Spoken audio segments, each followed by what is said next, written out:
Assalamualaikum warahmatullahi wabarakatuh. Perkenalkan, nama saya Diana Putri Rahayu, kelas 6 Shift 2. Di sini ingin menjelaskan tentang materi metodologi penelitian. Yang pertama itu ada desain penelitian.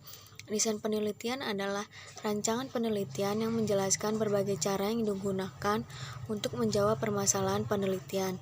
Di dalamnya itu ada pertama populasi dan sampel, yang kedua jenis data, yang ketiga definisi operasional, dan yang keempat metode analisis data. Definisi operasional itu cara mengukur variabel dengan menggunakan berbagai skala. Maksudnya itu peneliti mengukur variabel dengan beberapa skala yang cocok untuk mengukur variabel tersebut. Cara membuat definisi operasional itu yang pertama menentukan variabel penelitian terlebih dahulu. Yang kedua, mencari definisi konseptual untuk tiap-tiap variabel tersebut. Yang ketiga, mengidentifikasi cara mengukur variabel. Di sini caranya itu dengan mengamati, membandingkan dengan hal lain. Dan selanjutnya ada memilih cara untuk menggambarkan suatu variabel. Maksudnya itu memastikan cara yang spesifik dengan acuan yang jelas. Dan yang terakhir itu menuliskan definisi operasional dalam bentuk narasi atau tabel. Nah, selanjutnya itu ada macam-macam skala pengukuran. Yang pertama itu ada skala nominal, skala ordinal, skala interval, dan skala rasio. Skala interval atau Likert digunakan untuk mengukur sikap, pendapat, persepsi seorang atau sekelompok orang tentang fenomena. Dengan skala Likert, variabel dijabarkan sebagai indikator, kemudian indikator dijadikan item-item pertanyaan, dan jawaban setiap item tersebut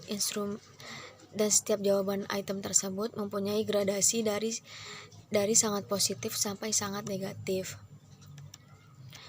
Nah, yang kedua itu contoh alternatif jawaban dalam skala Likert itu ada sangat setuju, setuju, ragu-ragu, tidak setuju, sangat tidak setuju, dan ada juga sangat positif, positif, negatif, dan sangat positif. Dan selain yang tadi ada juga selalu, sering, kadang-kadang, tidak pernah. Ada juga sangat baik, baik, tidak baik, dan sangat tidak baik. Nah, selanjutnya itu skala Likert. Jika sangat setuju atau selalu atau sangat positif diberikan skor 5. Jika setuju atau sering atau positif diberikan skor 4. Jika ragu-ragu atau kadang-kadang atau netral diberikan penilaian skor 3. Dan tidak setuju atau hampir tidak pernah atau negatif diberikan skor 2. Dan sangat tidak setuju atau tidak pernah diberikan skor 1. Skala contohnya itu kayak kita bikin kuesioner. Itu kan terdapat pilihan atau hanya bisa memilih salah satu dan skornya itu hanya bisa 1. Contohnya itu misal kayak kita ingin meneliti tentang kepuasan pelayanan dari suatu mall. Kan maka itu isinya cuma sangat setuju atau tidak setuju, atau ragu-ragu kayak gitu. Nah, skala Goodman itu skala pengukuran dengan dua jawaban yang tegas, data yang didapat, interval atau rasio. Skala Goodman itu dapat dibuat dalam bentuk pilihan ganda, juga dalam bentuk checklist. Jawaban dibuat skor tertinggi 1 dan terendah 1. Ya, sama kayak yang skala Likert. Jadi dia kayak bisa bentuk dalam kuesioner gitu. Nah, yang kedua itu ada skala nominal. Yaitu skala di mana angka tidak memiliki makna kecuali hanya sebagai pembeda. Contohnya itu kayak hitam, putih, cup big 4, cup non big 4, pria wanita, departemen akuntansi dengan departemen pemasaran. Di sini itu biasanya digunakan untuk mengklasifikasi suatu objek, individu atau kelompok secara kategori atau kualitatif. Nah, slide selanjutnya itu ada skala ordinal, yaitu skala yang memiliki nilai rating. Skala ini menggunakan lambang-lambang atau bilangan untuk menunjukkan urutan atau tingkatan objek yang diukur. Contohnya itu kayak jawaban pertanyaan yang bertingkat. Contohnya yang berkaitan dengan juara, misalnya sedang ada lomba membaca, kan itu kan pasti ada skor, ada juara 1 sampai 3. Nah itu tuh berarti maksudnya dia menggunakan skala ordinal. Nah selanjutnya itu ada skala rasio. Skala rasio itu data yang dihasilkan berupa data rasio. Skala ini merupakan skala tertinggi dalam skala pengukuran. Contohnya itu ada ROA sama dengan laba bersih dikurang aset total. Slide selanjutnya itu ada populasi teknik sampling. Populasi adalah wilayah generalisasi yang terdiri atas objek atau subjek yang mempunyai kuantitas dan karakteristik tertentu yang ditetapkan oleh peneliti untuk dipelajari dan kemudian ditarik kesimpulannya. Maksudnya itu di dalam populasi itu populasi merupakan bagian yang menjadi objek atau subjek sehingga menjadi elemen penting dalam penelitian, sehingga peneliti dapat mempelajari dan menarik kesimpulan dari hasil penelitiannya. Dan sampel itu adalah sebagian dari jumlah dan karakteristik yang dimiliki oleh populasi. Maksud dari pengertian ini itu sampel merupakan bagian dari populasi yang didapatkan dengan menggunakan metode tertentu yang kemudian dianggap kesimpulannya dari populasi tersebut. Slide selanjutnya itu ada teknik sampling. Teknik sampling adalah teknik dalam pengambilan sebuah sampel. Di sini secara skematisnya itu teknik sampling dibagi menjadi dua macam. Ada probability sampling, ada non-probability sampling. Yang probability sampling itu isinya itu ada yang pertama simple random sampling, yang kedua ada proportionate stratified random sampling, yang ketiga ada disproportionate stratified random sampling, dan yang keempat ada area atau cluster sampling atau sampling menurut daerah. Dan menurut non-probability sampling itu dalamnya itu ada sampling sistematis, sampling kuota, sampling aksidental, purposive sampling, sampling jenuh, dan snowball sampling.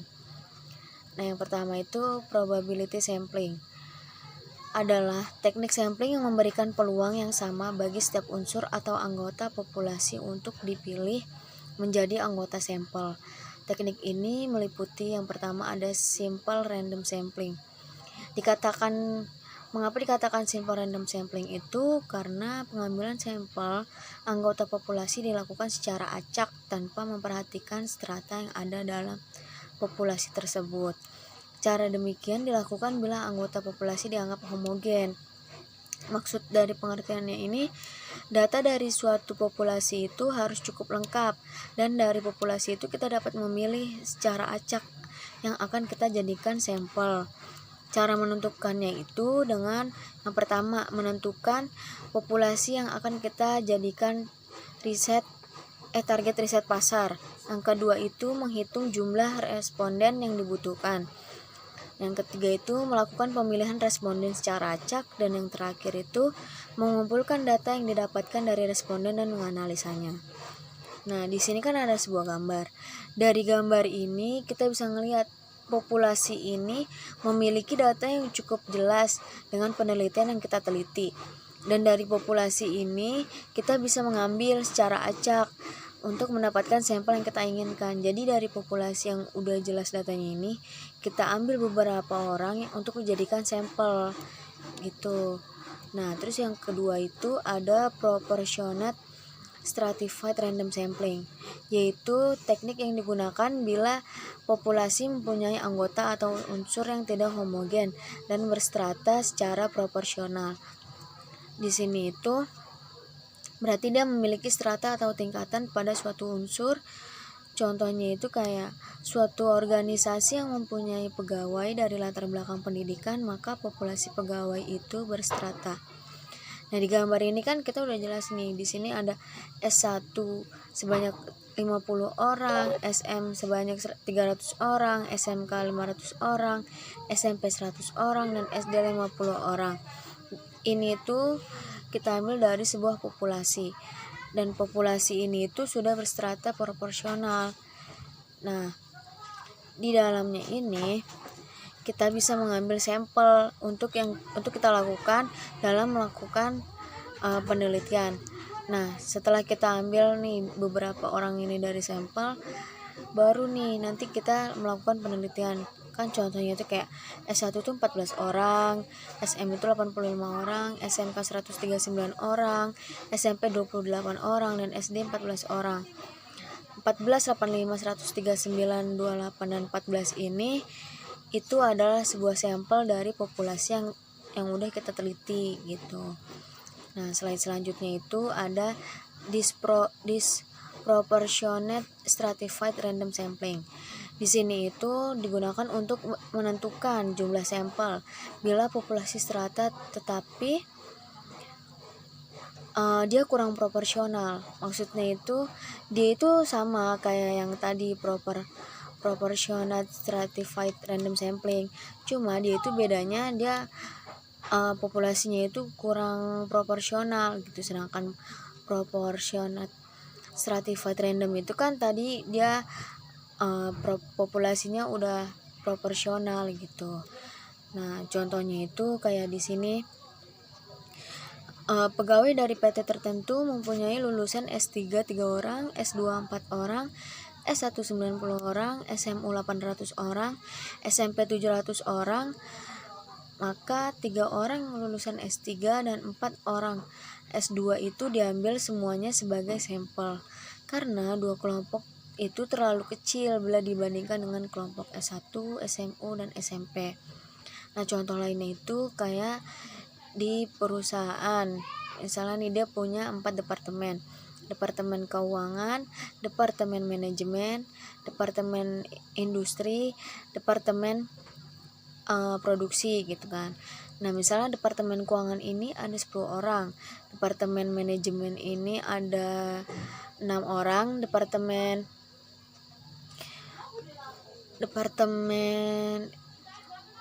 produksi ada 15 orang, departemen industri ada 20 orang. Maka yang dipilih itu ya departemen manajemen sama departemen keuangan, karena dia itu lebih kecil daripada departemen yang lain gitu. Dan yang terakhir ini ada cluster sampling, yaitu teknik sampling yang menentukan sampel bila objek yang akan diteliti atau sumber data sangat luas. Jadi maksudnya di sini itu sampel ini ada di mana setiap unsur dalam satu bagian kelompok itu memiliki karakteristik yang berbeda, dan klaster ini itu diidentifikasi secara detail. Mengapa demikian? Itu agar peneliti itu dapat mengetahui tingkat penerimaan seorang anggota terhadap suatu strategi yang ditetapkan dalam organisasi.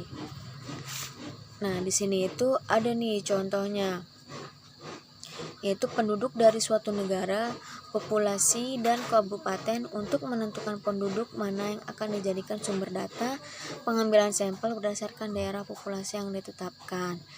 Nah, di gambar ini nih yang di sebelah kiri ini yaitu ada misalnya nih ada daerah A, B, C, D, E, F, I, H, dan G.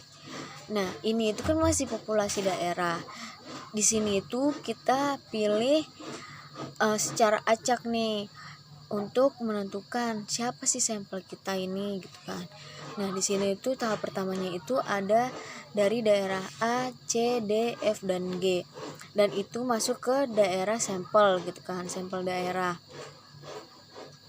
Nah, di sampel ini nanti baru nih kita memilih lagi kan beberapa sampel lagi yang akan dijadikan sampel individu, dan itu masih sama caranya dengan mengambil secara acak gitu.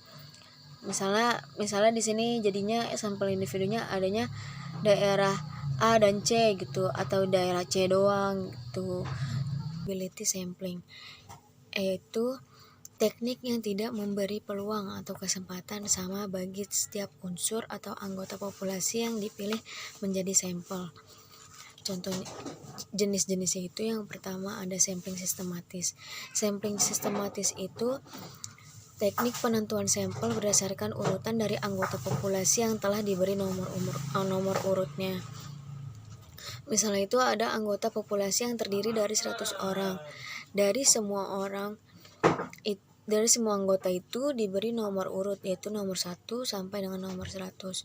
Pengambilan sampel dapat dilakukan dengan nomor ganjil saja, genap saja, atau kelipatan dari bilangan tertentu. Misalnya, kelipatan dari bilangan 5. Untuk ini, maka yang diambil sebagai sampel adalah nomor 5, 10, 15, 20, dan seterusnya sampai 100.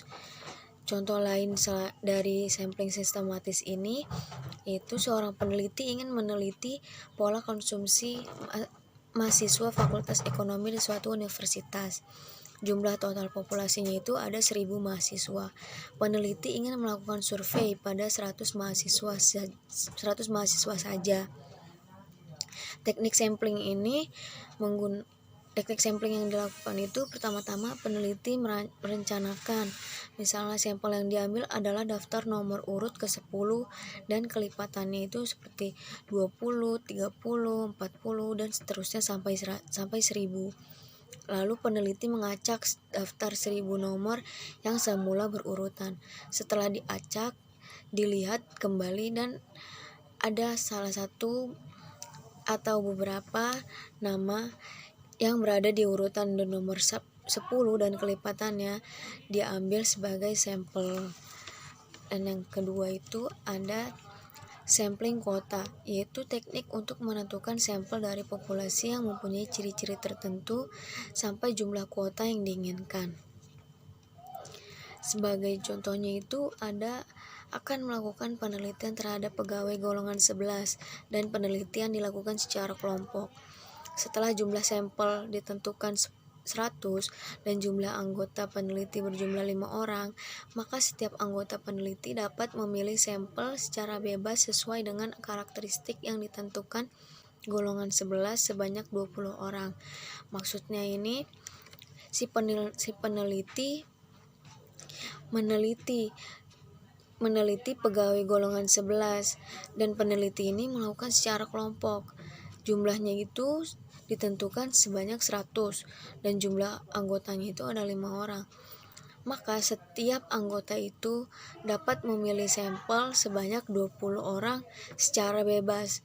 Caranya itu ya 100 dibagi 5 orang agar semua bisa mendapatkan sampel yang diinginkan gitu. Terus yang C itu ada sampling aksidental.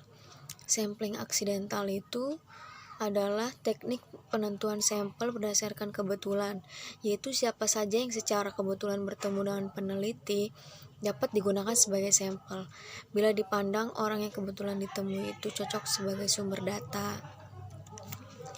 Maksudnya itu misalnya nih, kita meneliti daerah sekitar rumah kita tentang pendapat warga dalam perihal diberlakukannya pengajian setiap malam. Maka langkah yang dapat dilakukan itu ya menggunakan kuesioner yang berisi tentang apa saja yang berhubungan dengan kebijakan tersebut. Apakah masyarakat setuju dengan adanya pengajian setiap malam atau tidak? Maka kan dari situ kita bisa mendapatkan kesimpulan dari sampel yang kita ambil gitu. Dan yang keempat itu ada sampling purposif. Sampling purposif itu teknik penentuan sampel dengan pertimbangan tertentu. Misalnya akan melakukan penelitian tentang disiplin pegawai, maka sampel yang dipilih adalah orang yang ahli dalam bidang kepegawaian saja. Di sini itu contohnya itu bisa peneliti nih ingin meneliti mengenai pengaruh kualitas pelayanan terhadap kepuasan nasabah bank di Jakarta gitu kan. Nah, dapat dilakukannya itu menggunakan teknik purposif ini. Pada penelitiannya itu populasinya misalnya nasabahnya sebanyak 300 orang. Terus terdiri dari 150 nasabah tabungan, 60 orang nasabah debit, dan 90 orang nasabah kredit. Kriteria yang diperhatikan dalam penelitian ini, nasabah sudah menjadi anggota selama 2 tahun. Yang kedua, nasabah yang mengisi kuesioner sebanyak 100 orang. Dan nasabah yang mengisi kuesioner yaitu 70 nasabah tabungan, 10 nasabah debit, dan 20 nasabah kredit. Nah, berdasarkan populasi di atas, dapat ditarik kesimpulan bahwa sampel yang digunakan dalam penelitian ini sebanyak 100 orang nasabah. Jadi maksud dari sampling purposif ini menentukan sampel dengan pertimbangan tertentu gitu.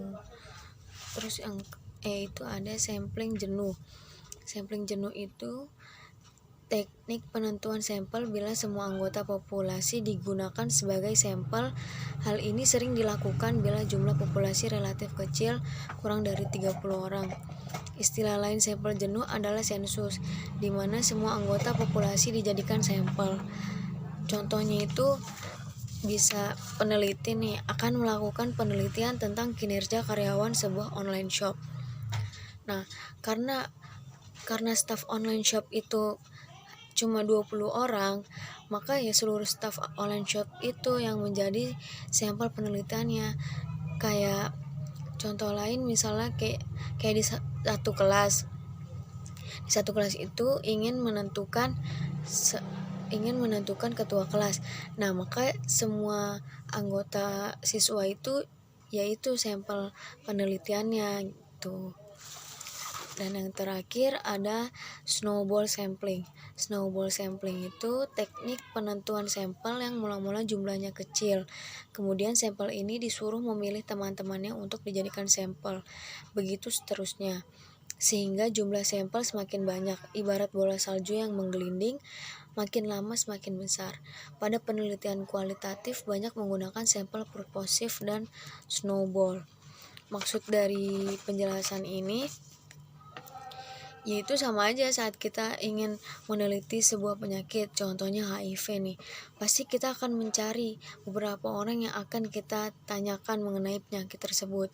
Dari satu orang ke orang lain, sampai kita atau peneliti mendapatkan hasil yang sesuai dari apa yang kita teliti ini. Nah, dari penelitian tersebut maka akan dikatakan menggunakan sampel snowball, karena dari kita mencari orang lain untuk mengetahui apakah orang tersebut mengetahui apa itu penyakit HIV tersebut. Terima kasih atas perhatian kalian semua yang telah mendengarkan penjelasan dari video saya ini. Bila ada kata yang salah, saya mohon maaf. Wabillahi taufiq wal hidayah. Wassalamualaikum warahmatullahi wabarakatuh.